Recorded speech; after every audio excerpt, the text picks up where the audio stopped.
Welcome to the milk bar. Welcome to the milk bar. Welcome to the milk bar. Welcome to the milk bar. Welcome to the milk bar. Welcome along to episode 623 of The Milk Bar. Jason Forrest here with you as ever. And coming up on the show, Henry Blofeld, OBE, and Dame Zandra Rhodes talk about keeping our minds active as we get older. Andrew Collins will be along to talk about our favourite genres when it comes to watching films on the big and the small screen.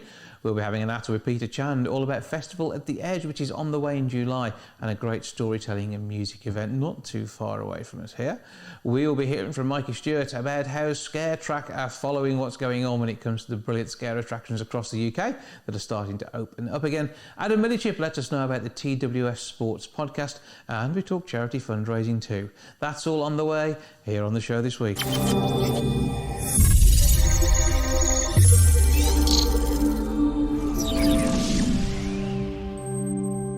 63% of over 50s strongly agree maintaining mental and physical health is one of the most important things as you head into old age.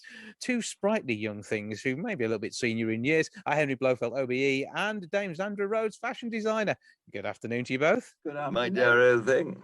How's it all going? Because we've seen you on some fantastic television of late, exploring old age and the potential of retiring in India. Tell us more about your two worlds, please. Sandra, you go on, you go first. Oh, well, during COVID, I've been holed up in my rainbow penthouse on the top of the Fashion Textile Museum that I founded. Mm-hmm. I've actually enjoyed every minute of it, and I've had more work than I've ever had. Wonderful. I've been holed up actually in darkest Norfolk. Quite a long way from anywhere, which has been lovely to the extent that one can, go for walks and things like that. I felt at the time that boredom was more likely to get me than COVID, but I weathered that. I then started to read lots of the books that I'd not read and began to doubt that I ever would, which was wonderful. And I wrote two books. I wrote my first children's book, mm-hmm. and I wrote another cricket book. And I kept myself, like Sandra, very, very occupied. I think the first lockdown actually was easier because the weather was marvelous last year. And not only that, but there was something novel about lockdown. It was rather exciting. We'd never done it before. But the last lockdown, I thought, got really rather grey like the weather and depressing like the rain. However, we've come through it, Sandra and I.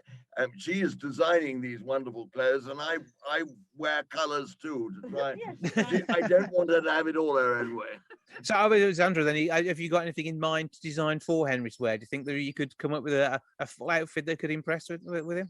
Oh, I don't know. I was saying to him he should have some of my happy socks, and he said, "Oh no, I don't wear socks, so I'm going to get his lovely wife to wear them instead." But, I've just been totally busy with all sorts of things for stuff for IKEA, designing a new bed for Savoie. So I've been keeping myself busy and learning how to project on a TV screen for Goldster. Designing a new bed, that sounds rather naughty. That's rather nice, you see. It's never turned out. Well, with you mentioned Goldster there, and they're helping those who are over 50, so get a whole load of new skills, get involved, and keep mentally and physically active. And when we saw you on the Real Marigold Hotel, Henry, you in particular, you really went for it on there, and you don't seem to let things hold you back. Well, no, I never have done it, but why not? I've always been curious. I've always been full of energy. I've always wanted to know the answer. I like meeting people. I like going to new places. I like new things. I find every day produces new things for me, and I want to go and tackle them and get acquainted with them. And I think this is fun. And this is what is fun with Goldster. You are meeting, I know probably on the screen rather than face to face, new people. You're trying to inject some of your own enthusiasm into them. But the people aren't sitting back. They've made an attempt, and they've come to Goldster to see all the different things that are available. That's absolutely right. Yes. Mm-hmm. Zandra, you've met a fair few people in your time from all sorts of backgrounds when it's come to fashion designing, with the likes of Princess Diana, Freddie Mercury, a lot of names. And is it the same sort of experience you get when you're meeting new people on Goldster as it is to meeting some of these celebs when you're designing for them? I think meeting people all together is an exciting thing because you never know what the questions are going to be. Mm-hmm. You never know what's going to occur. And mine, first of all, believe it or not, I mean, Henry's got such aplomb. I mean, I had a lovely customer on Golds to say, don't be so nervous. So I was very nervous when I first started. So I've had to learn to relax to tell them about my stuff. I get nervous too, actually, funnily enough. You hide it. Well, I dare say that's years you're doing, but I do, when I start something for the first time, I mean, actually this morning, when we came in here, I wasn't quite certain what we were going to do. And I thought, well, now, you know, I was not exactly nervous, but I was, as the French say, on the qui-vive. I was on my toes just to sort of, you know, to think I was going, no, it's great fun. I mean, it's wonderful to be working again with Zandra. But I think with Goldstar, the great fun thing is that one is helping people to live their lives. And I think lots of people who got into rather a groove, seeing us perform in our individual ways. What's right? They get themselves out of the groove. Absolutely. You know? They sort of see what we're doing and they think, aha, maybe we could do this too. Maybe we can ask questions, you know, and look round corners and all the rest of it. Exactly. And I think it's sort of mutually beneficial. And I think it is beneficial to us because it gives us a slightly new horizons. Brilliant. I wish I'd thought of that phrase myself. Now, I want to ask you one thing. Have you ever thought of writing a book about the people you met? Or is that going to be too near a kiss and tell? Someone is just, well, I don't know about a kiss and tell, but someone was just coming to me saying they'd like me to do some memoirs. So I've got to try and fit that in amongst Happy Socks and IKEA and everything like that. So you want another lockdown? It is having time, and I have to say I love your Happy Socks. I regularly have a pair for Christmas, which always, I think it's socks are for life. They're not just for Christmas, aren't they? Exactly. Unless you're Henry, and he's he's too busy being out and about to have time to even wear socks. But so of the things that Goldstar have available, we know you get your first month free, $9.99 for that. But there are all sorts of courses and classes on there. Have you tried Tai Chi, either of you? I have to admit that I haven't tried the exercise one since I enjoyed a book one, and there was a fabulous painting class that I had a look at, because I first of all, I mean, I'm having a normal working day. This is fitted in. I mean, I've been very lucky that during this lockdown, I've had continuous work, and Goldstar is one of them. And I've been enjoying trying to think about what people need to know about me, what will interest them, you know, to make them want to come and join my class. Why do you think you've been so busy in lockdown? Do you think there must be a reason for this? Well, maybe my designs. Well, no. But that makes me sound awfully rude, doesn't it? Saying that whole Zandra. No, what I was meaning was, do you think? I mean, people had more time, perhaps, to think, and one of the things they thought about more was their wardrobe, because they were there and they thought more about. Although they can't go out, you've got to think that now people can't. Well, they've only just started to go out again. They might have thought they want to be like a time bomb, so when they do go out, they're going to display all the lovely things that you make. Right. Or I like the idea that people can think that they don't have to get. I think we've got to think in terms of the world, not. You can't always just have new. You can have bits of new that make you feel exciting. You know, like Happy Socks can go with an old outfit. Or you don't always have to be spending money all the time. So I think you've got things like how you can make your wardrobe feel refreshed so that you're not always spending money. Or what went into the designs themselves. This is what's so exciting, is trying to think what people will want to know about me or you on this program. Isn't it funny, the way in which I know exactly what you mean about little things. Little things for me are scarves. Wherever I go, I look at scarves. Morning, all bright orange with his scarf. I always look at scarves. And the awful thing is I'm slightly colorblind. So Valeria, my wife, has to be with me. And I say, like, in the morning, I sort of call her in and say, "Look, darling, can I wear this? Can I wear that?" And she usually says it's okay. At the time, she said the scarf I first wore this morning, she wouldn't allow me that one. Oh. As long as you're getting checked before you leave the house and you join your Gold Star classes. So where do we go for more information and to see you two in action? Well, I mean, goldstar.com. Goldstar.com is how you get hold of us on Goldstar. And you can have trial class first. You don't have to be paying immediately. No, you don't. You have a free month, and then I think you pay $9.99 a month, don't you? I think that's how it goes. And so a free month, and that is excellent. And then if you work it out at $9.99 a month, it means that each session costs you, I think I'm right in saying, for the huge sum of 4p. That's the way to do it. Value for money, as you two are absolutely every time. Goldstar, Goldster is the spelling. Check it out. But for now, Henry Blofeld, OBE, and Dame Zandra Rhodes, thank you both for joining us. Great pleasure. It's been terrific, I think.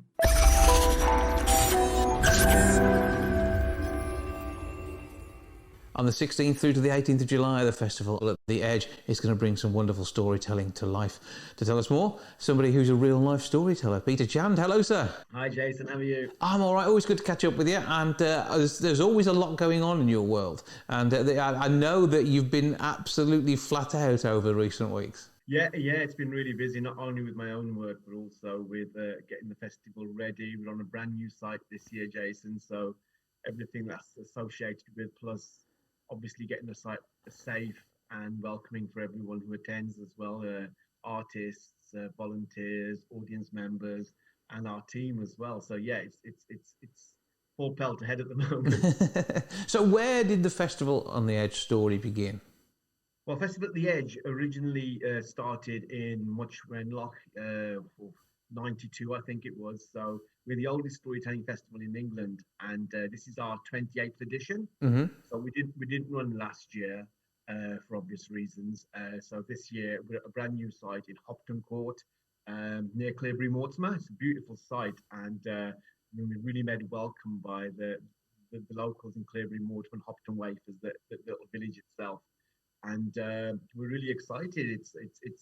We bring a mixture of storytelling, music, workshops, activities, story walks, bonfire storytelling. And I know for a fact that many people tell their first story either in a story round or around the bonfire late at night at the festival. And myself as well, I wouldn't be a full-time storyteller, Jason, if it wasn't for Festival at the Edge. That's without a shadow of a doubt. So it's very close to my heart, and we have a real passion for it as well.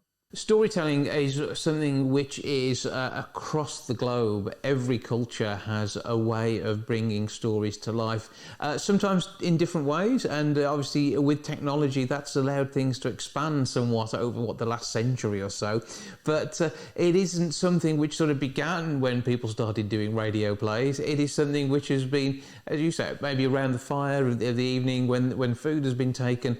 Any time humans have got together, we've always had this joy of telling tales, some of them true, some of them built up, some of them fibs, and a lot of them to entertain. Yeah, 100%, without a shadow of a doubt. Stories are a part of our fibre. I really believe this. You know, they make up our DNA. It's if you follow a faith, most likelihood is it's a collection of stories or a set of stories. If you don't follow a faith, that's a story as well. You know. Stories we tell ourselves about other people, stories we tell about ourselves. You know, when you're leaving for work and you look in the mirror before you open the door, that's a story you're telling yourself, you know, good or bad.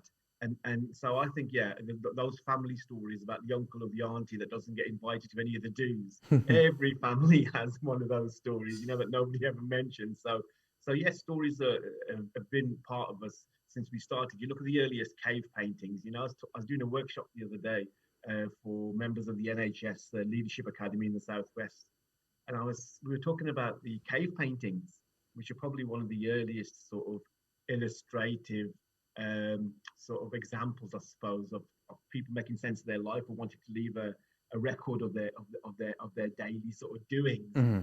You know, it's interesting. You look at any of those cave paintings, Jason, in Spain or France, ancient cave paintings, and you'll always see the hunter steadfast. You know, his back is always completely ramrod straight. He's there. He's eyeing down those beasts. You know what I mean? And you never ever have him legging it in the opposite direction. It's never the one that got away, is it? It's always the one that they got. Yeah, 100%. And you never see him running from the stampede. You know, which I'm sure happened at some stage, or he got knocked down to the ground. No, he's always. So that's embellishment, if you think about it. It's something based on reality or on his experience, which has been embellished for us to see now, thousands of years later. You know, it's fascinating. So story's always been part of us, and I think it's also very needed now as well in what everybody's gone through in the last 14 months or so. It reminds us how we are connected to each other. That's what stories do. I really believe this, you know. And like you said, every culture has a history of stories or a tradition of stories to some extent, whether it's written or oral. And it's an experience that we need and reminds us, you know, who we are and how we're connected. You know, in a world where difference seems to be the sort of the key word, finding difference to separate people. I think when it's done well and when it's done in the right situation, storytelling can actually show us that there are more similarities and more things that bridge us, you know, and connect us. And through those connections, and as somebody speaks to tell a story, and it'll be slightly different every time from a storyteller. That's the other exciting bit.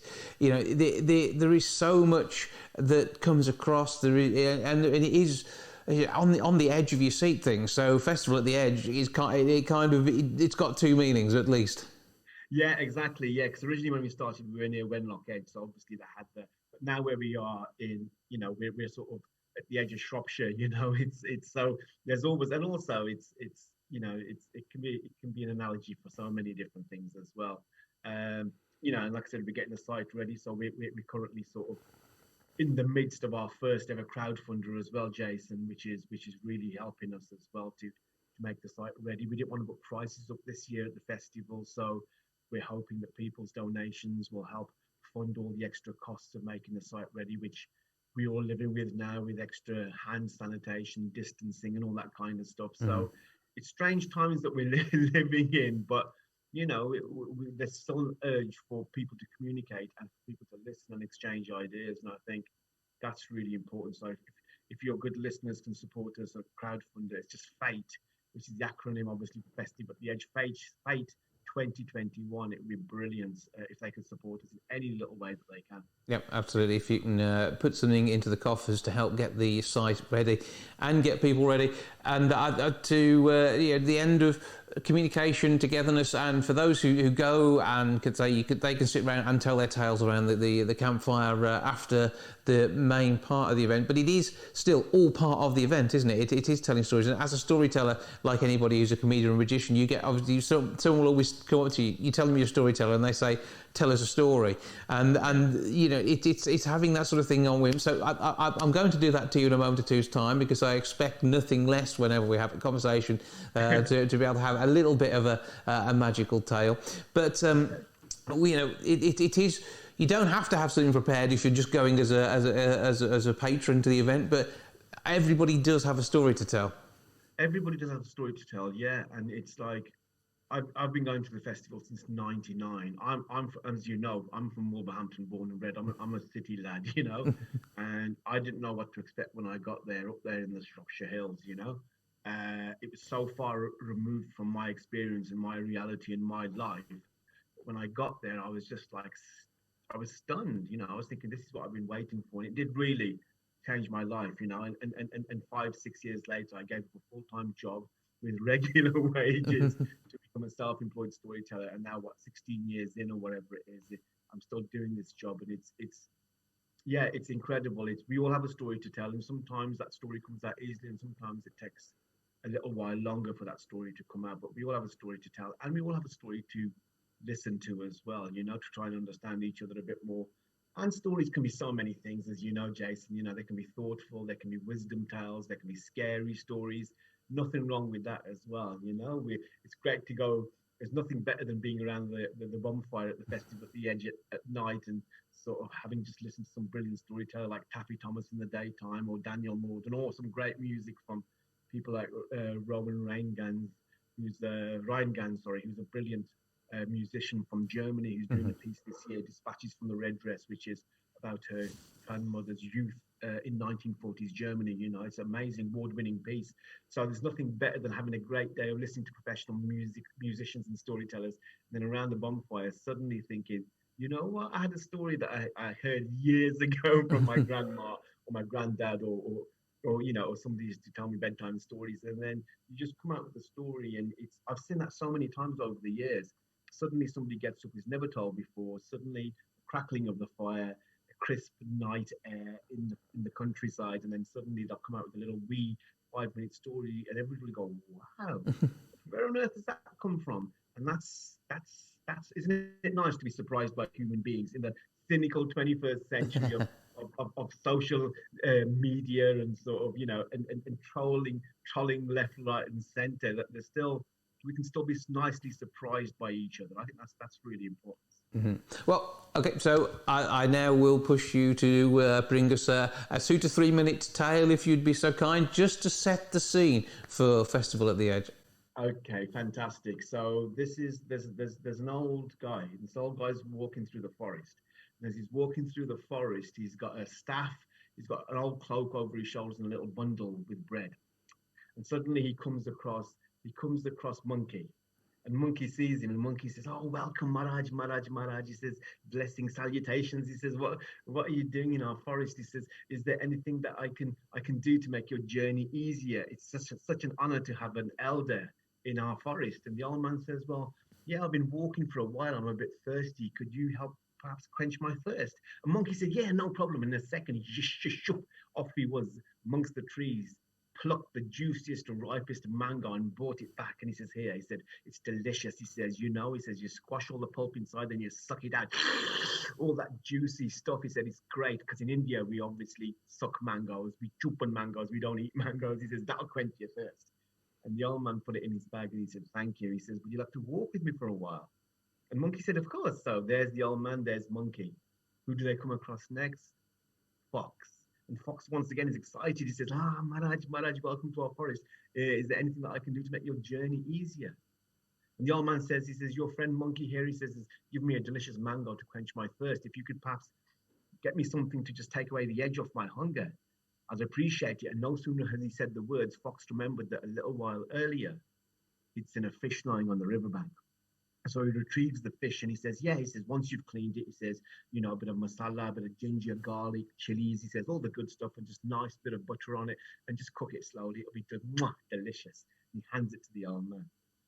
And the old man says, "Thank you," puts it in his bag, says, "Would you like to walk with me?" And he says, "Yes." So there's the old man, there's Monkey, and there's Fox. A little while later, who do they come across but Rabbit? And Rabbit's there, so excited. He's there, so welcome, welcome, welcome. He says, "Maharaj, it's such an honor to have you in our forest. Is there anything I can get you to make your journey easier on your travels?" And the old man says, "Your two friends here," he says, "Fox and Monkey, have been so kind." He says, "I want to be a bit hungry in a while." He says, "If you give me something substantial," he says, "that would really, really help me." He says, "just to keep me going on my journey. I've got lots of traveling to do." And the rabbit thought, "Well, I only eat grass. What can I give him?" And so he thought for a moment, and then he called his two friends and he says, "Listen, get some wood." And they got some wood. He says, "Make a pile." They made a pile, and he says, "Now light it." And they lit it. And he says to his two friends, "Listen, when I'm cooked," he says, "can you make sure that the old man really enjoys me?" And he was about to leap into that fire when the old man said, "No!" And the three animals, well, they shook with fear as he threw down his cloak and he threw down his staff. And in a gentle voice, he said, "No." He says, "Don't be frightened." He says, "I'm the Buddha." He says, "I've been traveling the world," he says, "to try and find the true nature of humans and the true nature of animals." He says, "And the stories I could tell you that I've seen good and bad, but in this forest," he says, "I've seen such kindness." He said, "You, Monkey," he says, "you quenched a traveler's thirst, a stranger's thirst." He says, "And you, Fox," he says, "helped with my hunger. It's like, thank you," he says, "for showing such kindness to somebody you didn't know." And he looked at the rabbit, he says, "But you, little one," he says, "you gave the most. You were willing to sacrifice yourself," he says, "to help someone else. You should learn to take care of yourself." And he took that beautiful animal, he says, "An animal like you needs a special place in the world." And he lifted him higher, higher past the flames, higher past the treetops, higher past the clouds, higher into the heavens, higher, higher, higher. And there he placed him on the moon, where he rests to this very day, sharing his compassion, sharing his light, sharing his kindness. And that's why in India, we don't say there's a man in the moon or a face in the moon. We say there's a rabbit in the moon. And that's where he is to this very day, reminding us to maybe be kind to others and to ourselves. And that's how the rabbit got on the moon. That is fantastic. Thank you very much. That's absolutely beautiful. And that is just a flavour of the sort of... you're just taken into the whole story and you're living it there as a true storyteller tells that tale. It is amazing. The skills you have are wonderful. And it's been great to see you doing some brilliant work with the Grand Theatre as well over the last 12 months.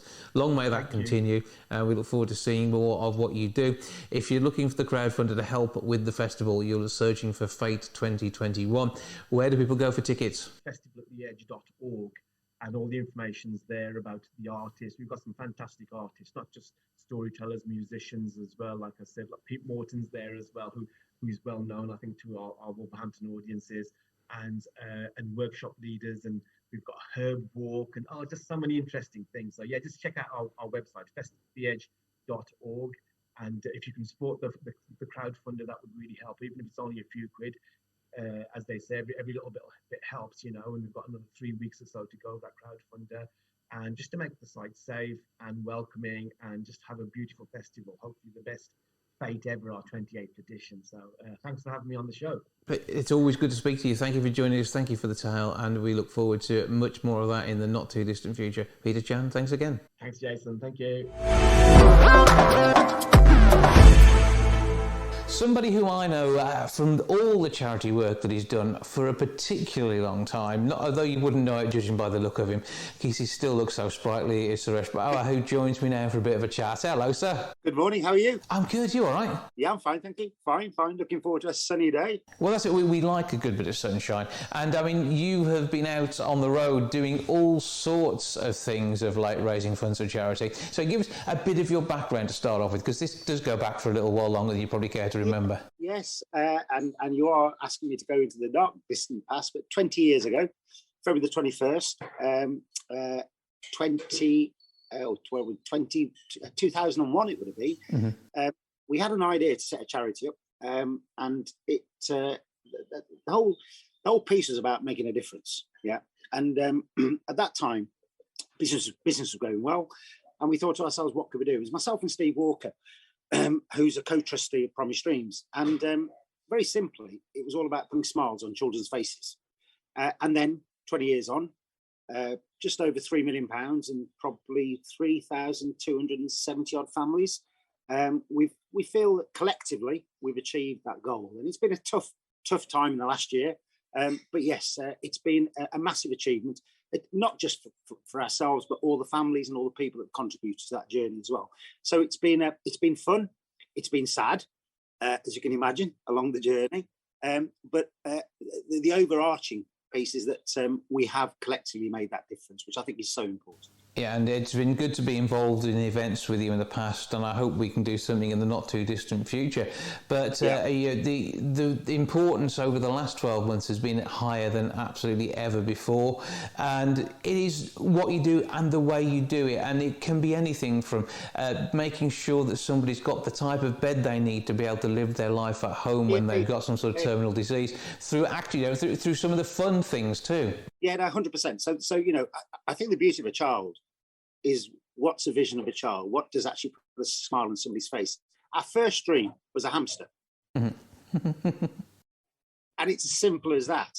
So yes, people want to meet their famous pop stars. But, if you look at the practicality of it all, there are sensory equipment which can enhance a child's life. Yeah, there are iPads which we can put apps on that will enhance a child's life. Yes, we can do, over the last year, we haven't been able to do it, but, trips abroad.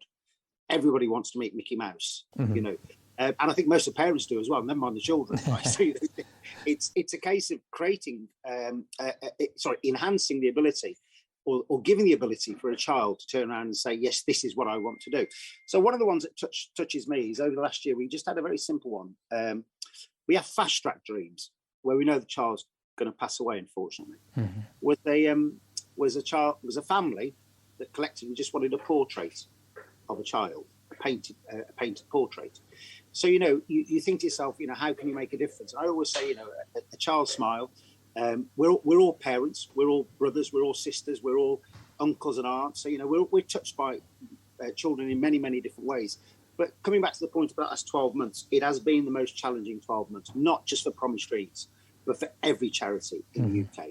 Because if you look at how lockdowns created insular pockets, imagine a child and a family that's not been able to take their child for a walk. So one of the things we could have is a bike where they've got a piece of equipment where the child can sit on the back, and the child could be obviously has a disability, which is not going to enable them to ride the bike, but we attach something on there. So imagine children that haven't been able to get out in this, never mind fully able children, but children that cannot do things. So it's been tough in a fundraising manner. It's been tough in I would say, a psychological manner for so many people. But our children, we've only been able to help probably a third of the kids over the last 12 months. So there are probably 100 to 120 families out there that we've not been able to help, purely because we haven't had the fundraising. But hopefully we can see that start to change, and I know that you've been doing some fantastic work yourself. A list of it's quite nice when I see a list of friends suddenly appear in the press for having done stuff. There's yourself, there's Steve Ball, there's Jason Guy, there's and Bev was there, because you're wonderful Beverly Bird who works with you, and you've done some brilliant stuff, and people have been so generous in the fundraising that they've helped you do recently. Yes, 100%. I think we called it the walk on the cut. So it was really interesting doing a walk from Birmingham Children's Hospital to New Cross Hospital. I had a competition with Steve Bull to say how many people would recognise him on the cut. And I kept making up the fact that these people knew me. Clearly they didn't. And we got to Smethwick and Tipton. He just took control then. He just totally took control. But yeah, 16 miles, we raised just over £10,000 for 3 great charities: New Cross Hospital, Birmingham Children's Hospital, and also Promise Streams. But I think any little bit helps. And, we had some fun.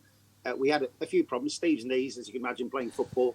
They've been gone a while, haven't they? Yeah. It went a bit peaked on for him. But and Jason and Neil, they're 6'7". Bless them. They ploughed through it. But yeah, I think we just tried collectively to do something. We were meant to do it on New Year's Eve, and obviously due to lockdown, we couldn't do it.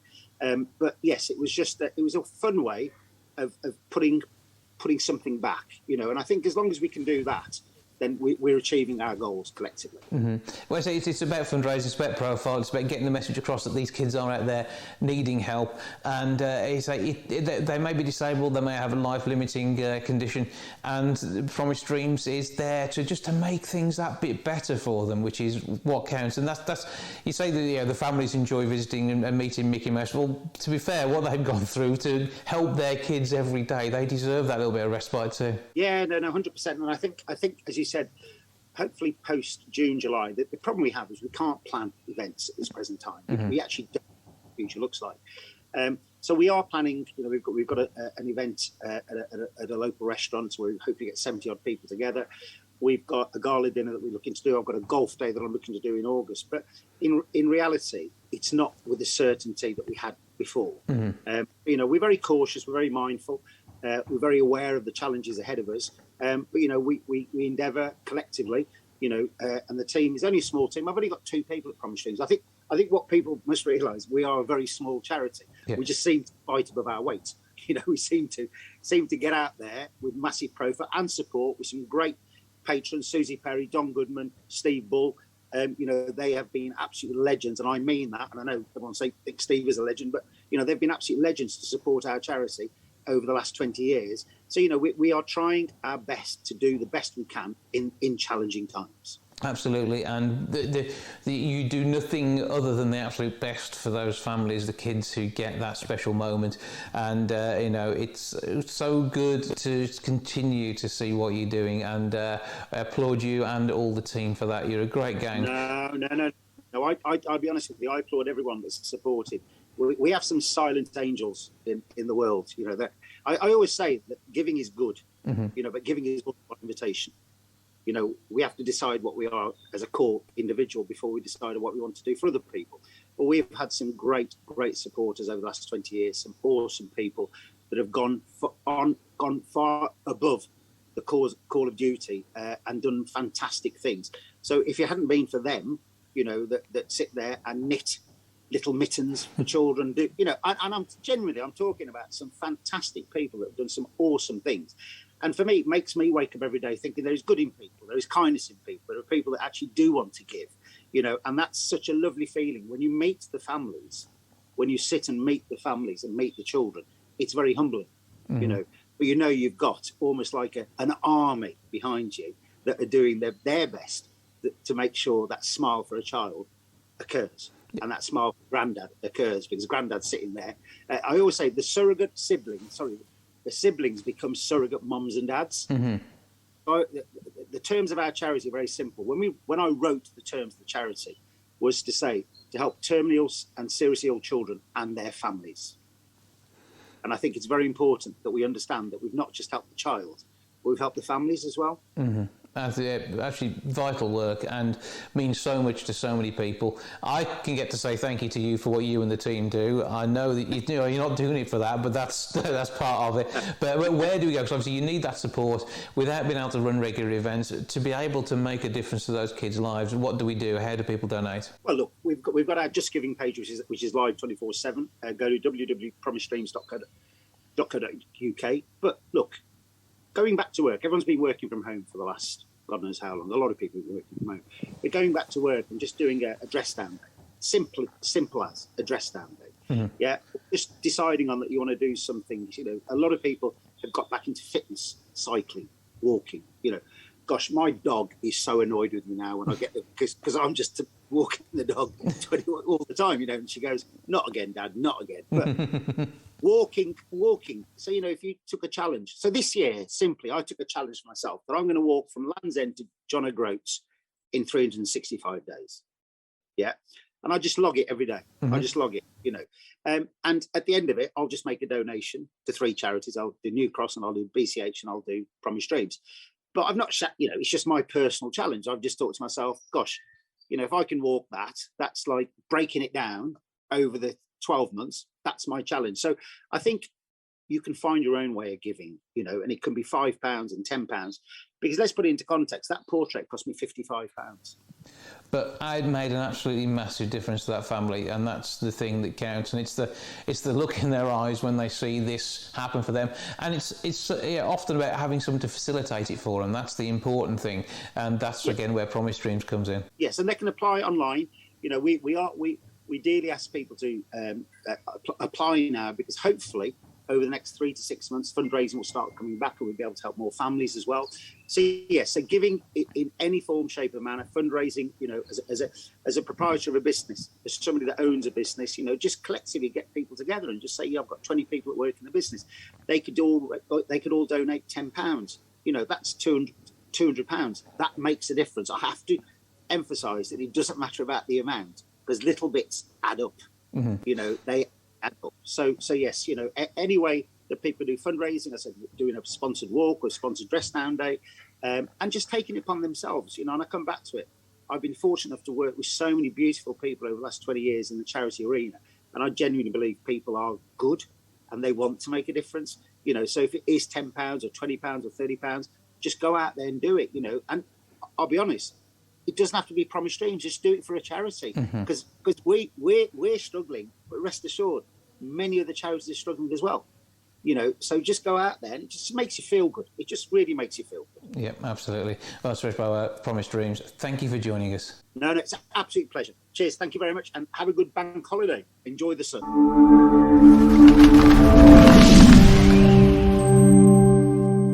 The Scare Track team have been eager to get out and about with the relaxing of lockdown.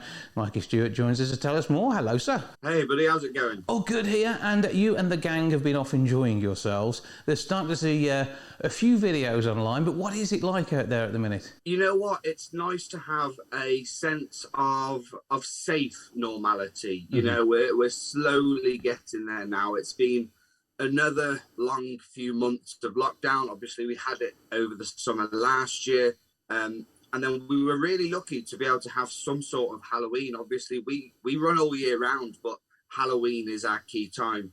And then obviously through winter, January, February, March, April, we've been extremely bored, to say the least, during this last lockdown. But as outdoor theme parks were opening sort of in April time, May 17th came finally, which meant that we could do some indoor stuff as well. So finally, we're starting to get to a sort of safe normal. Yeah, because I mean, often you get sort of immersive theatre for these things, and there's the actual opportunity for people to be scary in a sort of a darkened environment. So it gives that whole eerie feel to it, and you can't really do that in a field, can you? In the same way. So yeah, it's finally nice to be able to get those scares indoors. Really, although we are a scare attraction podcast and we focus on haunted attractions that are predominantly at October, but we do have things all year round. We have Christmas scare attractions, we have Halloween scare attractions, we have Valentine's, Easter, loads. So although you can get nice sort of attractions and scares outdoors in certain types of mazes and horror attractions, but indoors is really where it's happening. That's where you have the beautiful sets, the scenery, the technology. So really, although it's great to have some outdoor fun, really it is an indoor sort of style of scare. So yeah, it's great to be able to get back indoors really with our masks on, nice and safe. Well, I think the masks actually add to it, if nothing else, don't they? Because it does make you feel you're in a whole pandemic situation. Oh, hang on, we're in a whole pandemic situation. So, you know, it's one of those things that it doesn't detract from what you're doing, does it? No, absolutely not. And the whole industry, not just here in the UK, but worldwide, we chat a lot to the people over in the States, over in Germany, and the way the whole community and industry has adapted to COVID, although we all have in our own way, shape or form with our usual lives and work and seeing friends and just even the way we go to the pub is so different at the moment. But the scare attraction industry really had to think out of the box, and masks, obviously one of those. They've been able to integrate into their characters, into their costumes, give customers reason to wear masks within their storylines of their attractions. So, yeah, it all adds to the effect, really. And I think this something may well stay for a little while after all this has calmed down and normality has kind of returned. Definitely, yeah. I think there's pros, and obviously there's so many cons and negatives to COVID. It's been vile, it's been disgusting, and lots of people have, I don't want to get onto all the sad side of things, but I do think we will take some positives away from it. I think we'll be far cleaner nowadays. I know that I'll still be keeping anti-bac in my wife's handbag as we're going out and about. And masks, yeah, it might just be a thing to stay for quite a little while. Even if it's not mandatory, people may feel more comfortable wearing a mask, or it may be that there's zero restrictions, but they're advised to wear masks indoors. So who knows what's to come? But I think, anti-bac will be everywhere, shields will be everywhere, and I just think we might have fingers crossed, a cleaner community, I guess. And hopefully less common colds after all this. That's what we can hope for afterwards. You never know. Definitely. But obviously the scare attractions are a big part of not only your life, but many, many people. And it is fun. And the whole ethos sort of carries over, because even though it's a scare attraction, it's always been done in a safe way. So this is just kind of an extension of that for you guys. Yeah, absolutely. And it was great to be able to see how different parks managed to either change up their methods or integrate new methods to keep everyone safe. It is the entertainment industry at the end of the day. It's a type of theatre, it's a type of performance, just done in a slightly different way. And the idea is to scare, but also entertain and make you laugh. So it's always been done with safety in mind, of course, and COVID is just another layer that they've been able to add on top of that. Well, so there's an awful lot going on. You're hopefully going to have a suitably scare-filled summer, and you'll be able to see all of your antics online. You and the missus and the gang will be there. Where do we find you? So you can find us straight on our website, www.scaretrack.co.uk. We're on all the socials, just search Scare Track, and we're on YouTube as well, youtube.com/Scare Track. And if you get some great ideas for fun things to go out and do, and even if you don't necessarily want to be completely immersed in it, there's something for everybody, isn't there? Absolutely, yeah. It's good because there's so many different types of things within the industry. If you want to go to something that's 6 hours long, really intense, really extreme, then we know what direction to point you in. or if you just want to have a quick 5-minute scare in the middle of Blackpool, we know where to send you there. So lots of different types of, levels of immersion, levels of scare, level of excitement, lots of stuff, really. Sounds good to me. Michael Stuart, always good to catch up with you. Thank you for joining us, and we'll see you soon. Thank you. Cheers.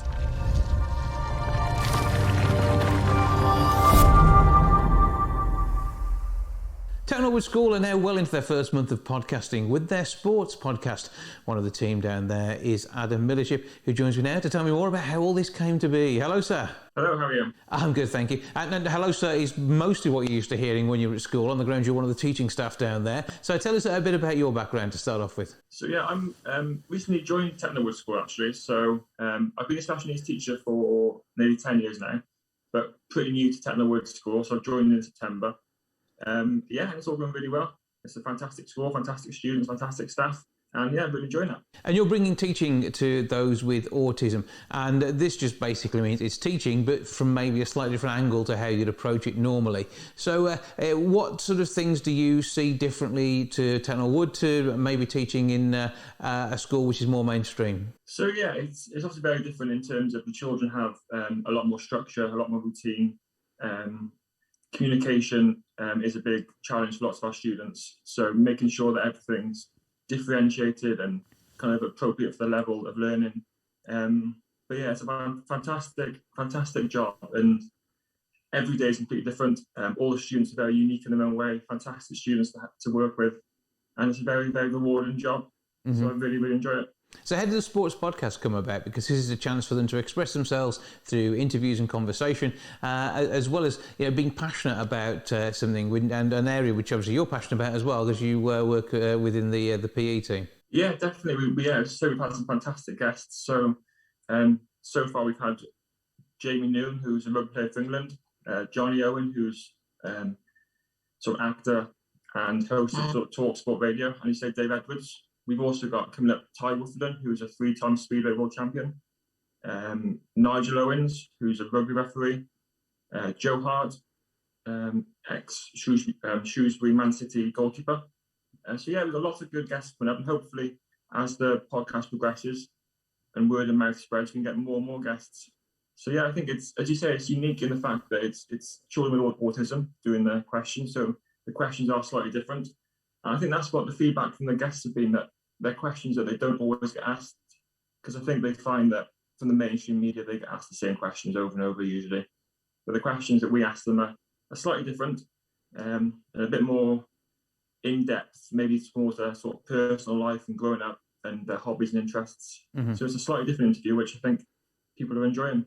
Yeah, and it's no one's trying to catch them out, which is the other side of things. And the story to be had is one of just having that conversation and being able to do so in a chilled out and relaxed way, which is something that comes across well. Everyone seems to be there's no one's on edge. They're all enjoying having a conversation, and I say they are sometimes surprised, but it is good to hear it and say good to have it from that different angle, and because you get to join in as well, and there must be some questions that you want to ask when you're doing these things. I'm a massive sports fan and I like every single sport pretty much. So yeah, there's definitely some questions that I want to ask. I really enjoy speaking to Dave Edwards because I'm Welsh myself, and I really enjoyed asking him all about Euros in 2016 when Wales came so close to winning. And it was really good to get an in-depth sight of what happened at the Euros and sort of behind the scenes of in the team hotel and on the golf course when they've had a bit of downtime. Some really interesting interviews, and I'm really enjoying it. And where do you go from here, do you think? Because there's going to be a series, there's going to be kids leaving as they go through their school career. It's something that could go on for many years with a number of different groups, isn't it, really? Yeah, that's the plan. So obviously we all go up until end of the academic year, and then we'll probably take a little break. And yeah, we'll come back for season 2, hopefully in September. We might have some new students who would want to have a go and want to have a chance to speak to these sports stars. So yeah, I think at the moment I don't see any point sort of stopping. I'm happy to keep going and see where it leads us, basically. And it's also one of these things that teachers end up doing outside of their normal working hours as well, because you're spending the time to edit and make sure this is ready to go online, and people can then enjoy listening to it. As you say, it's been a global response already. It's also, we've been sharing it on WCRFM in Wolverhampton as well. But they're only a little taster of the interview, so you get the full thing on the podcast itself. Where do people go to find out more about the podcast? Yeah, so the podcast is released every Tuesday. And it's available on kind of all your podcast apps. So probably the main ones are Apple Podcasts, Spotify, Amazon Music, but all the podcast apps available on. So if you just search TWS Sports Podcast, you'll be able to find it. So check out the details there. We do have an Instagram page, which is TWS Sports Podcast. So feel free to follow us, and all the information will be on there. Yeah, and obviously Tettenhall School doing great things. Tell us just a little bit more about the site itself before we go. Yeah, so it's a fantastic school. As I said, fantastic students, fantastic staff. We go from reception to sixth form, and I've really enjoyed working there. All the students are absolutely fantastic, and all very unique characters in their own way. As I said, I've only been there quite a short time, but I've really enjoyed it. It's such a fantastic school, and hopefully we'll have many more fantastic years there. Okay, and how should I refer to you going forward? I mean, I know you as Adam. Do I call you Mr. Millichip? Is that okay? That's fine, but all the students, we're all known by our first name at school, so all the students call me Adam. That's all right. Well, in which case I will say, Adam, thank you for joining us. Fab, thank you very much for having me. It's been a pleasure.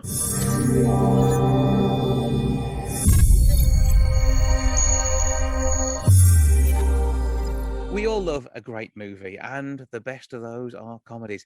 Somebody who knows a thing or two about the odd film here and there is Andrew Collins, who joins me now to tell me more about this research. Hello, sir. Hello. Yeah, well, I love the idea of research because, it just breaks down everything into numbers. So for people who like numbers, they can talk about numbers, and for people who like films, they can talk about films. So when it comes down to it then, so comedies have come out top of the list. I mean, hopefully that's not too much of a surprise, because going to the cinema is often about feeling good when you leave afterwards. Yes, we want to be moved sometimes. Yes, a drama can be absolutely awesome. But if there's a bit of a giggle too, we're always happier. Yeah, I think that's true. I think all the best films have a bit of everything. Sophie's Choice, not so much comedy in that, but, by and large, there's usually some humanity in them. And what we want from films is not necessarily to just be kind of mindlessly entertained, although there's definitely something to be said for that, especially during the daytime, and especially when you're locked down. But at the same time, a thriller can do the trick. But it's always comedy that rises to the top. And I think it's because if we're in the house, and if we're on our own, and some people are, then actually being with a comedy film for an hour and a half or more is something. It's a bit like having a companion in the home, isn't it?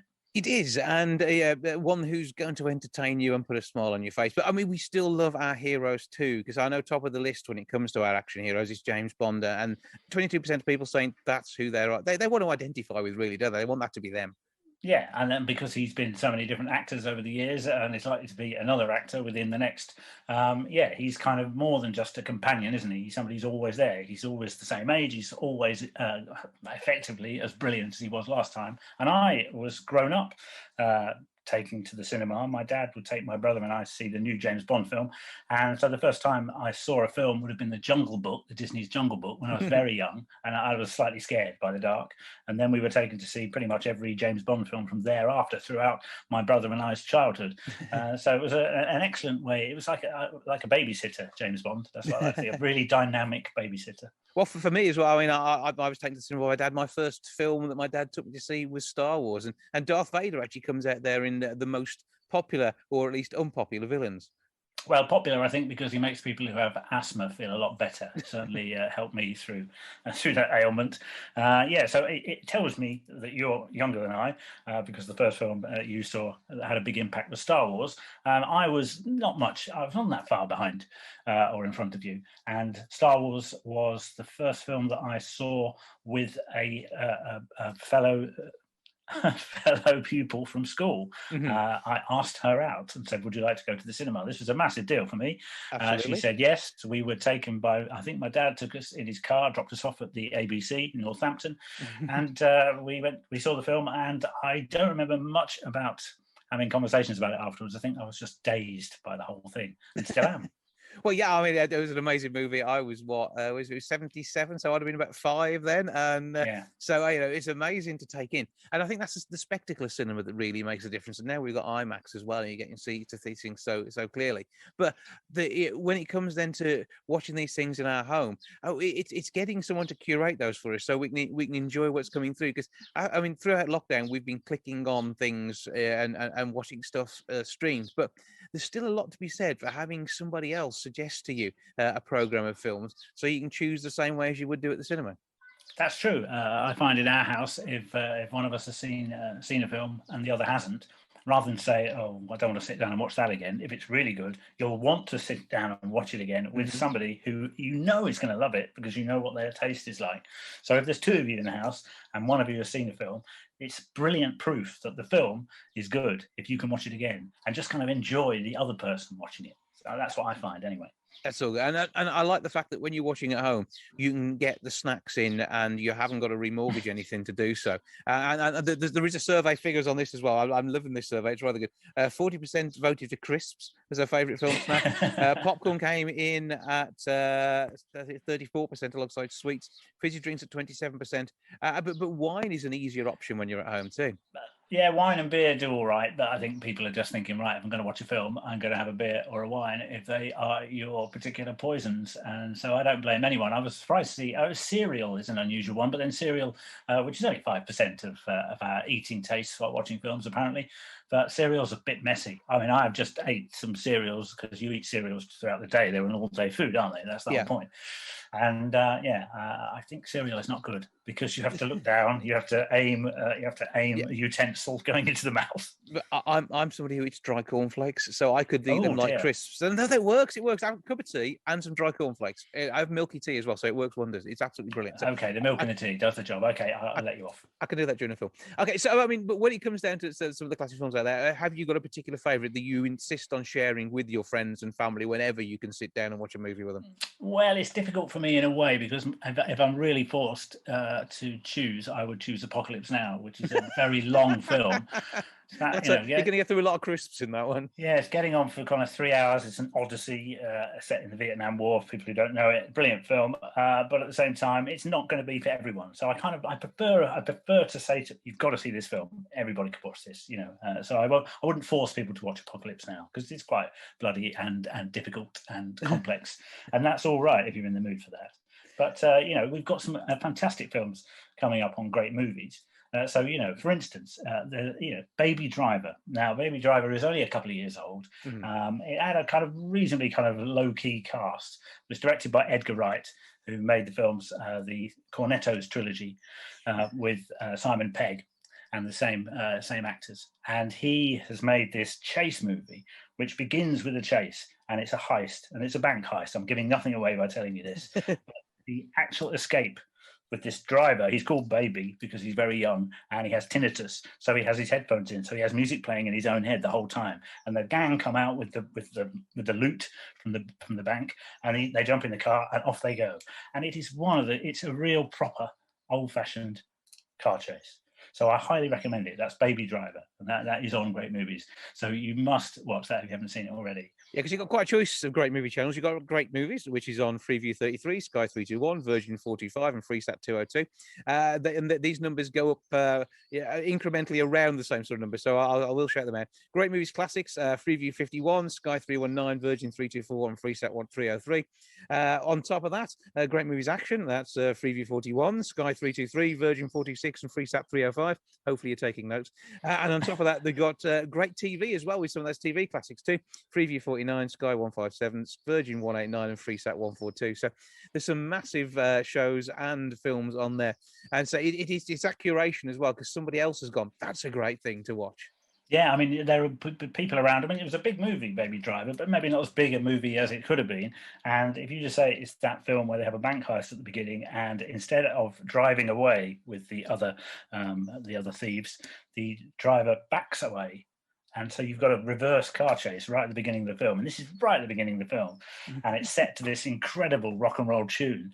by the John Spencer Blues Explosion. Don't worry if you've never heard of them. Not everybody has, but boy, did they come up with a great way to start the film. So even if you only watch the beginning of Baby Driver on Great Movies, you'll do yourself a favour. Make sure you catch that. Well, great movies we're looking for, I say, on all the platforms there.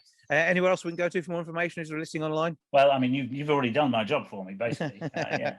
So, Great Movies is on Freeview 33, Sky 321, Virgin 425, and FreeSat 302. I'm sure you'll find them. Look for that exclamation mark. That's my advice. That's the important bit. Andrew Collins, scriptwriter, film critic, broadcaster, all-round nice fella, as long as he doesn't make you watch too many apocalypse films. Thank you for joining us. Thank you very much. I like the look of your foliage there. It's very nice.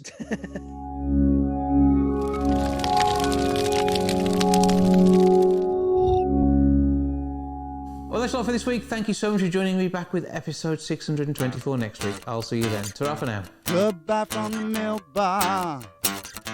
Goodbye from the milk bar. Goodbye from the milk bar. Goodbye from the milk bar. Yeah. Goodbye from the milk bar. Yeah.